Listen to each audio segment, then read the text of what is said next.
225তম বর্ষে পদার্পণ রামমোহন বিদ্যাসাগর ও উত্তম কুমারের স্মৃতি বিজড়িত জমিদার বাড়ির দুর্গাপুজো।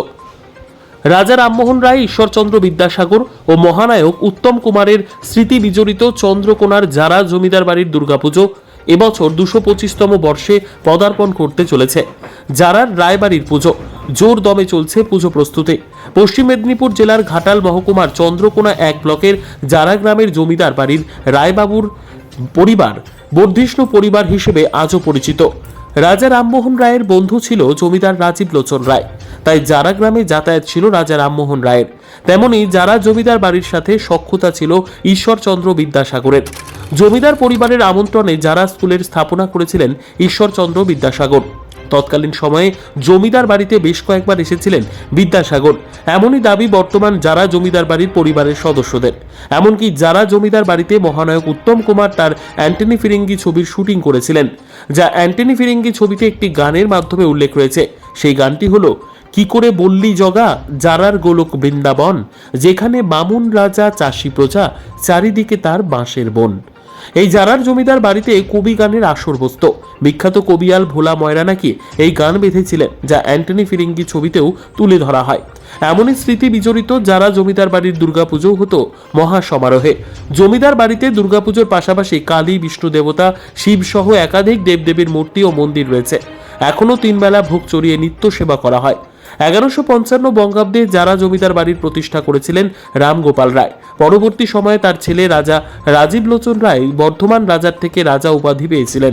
তারপর থেকে জমিদারি আরও বিস্তার লাভ করে এবং তিনি জমিদার বাড়িতে দুর্গাপুজোর সূচনা করেছিলেন। তৎকালীন সময়ে পুজোতে বহু মনীষী আমন্ত্রিত হিসেবে আসতেন বলে জানান জমিদার বাড়ির বর্তমান সদস্যরা। আগে পুজোর সময় কবি গানের আসর, যাত্রাপালা, নোঙ্গরখানা চলত পুজোর 6 থেকে 7 দিন। পাশাপাশি 10 থেকে 15টি গ্রামের মানুষ ভিড় জমাতো পুজোয়। চলত নরনারায়ণ সেবা। রূপোর পালকিতে করে গ্রামের একটি পুকুরে শোভাযাত্রা করে নবপত্রিকা স্নান হতো। বর্তমানে জমিদারিত্ব নেই, তবে রয়ে গিয়েছে জমিদার বাড়ির বিশাল প্রাসাদ, যা এখন ভগ্নপ্রায়, আগাছায় ঢাকা।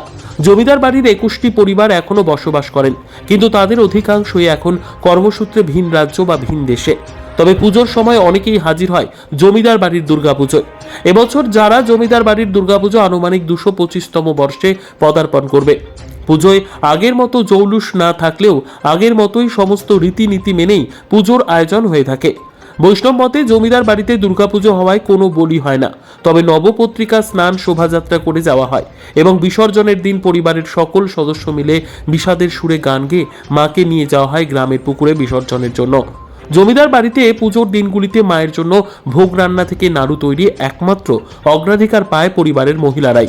দূর দূরান্তের গ্রামের বহু মানুষ ভিড় জমায় পুজোর কদিন। তাদের জন্য খিচুড়ি প্রসাদের আয়োজন থাকে। এছাড়াও নরনারায়ণ সেবারও ব্যবস্থা করা হয় পুজোয়। পুজোর হাতে আর কটা দিন, তাই এখন থেকেই যারা জমিদার বাড়িতে প্রস্তুতিও শুরু হয়ে গিয়েছে জোর কদমে। বাইরে থেকে প্রতিমা আনা হয় না জমিদার বাড়িতে। জমিদার দালান বাড়িতেই বংশ পরম্পরায় মৃৎশিল্পী দিয়ে একই মেরে তৈরি হয় দুর্গা, লক্ষ্মী, সরস্বতী, কার্তিক, গণেশ।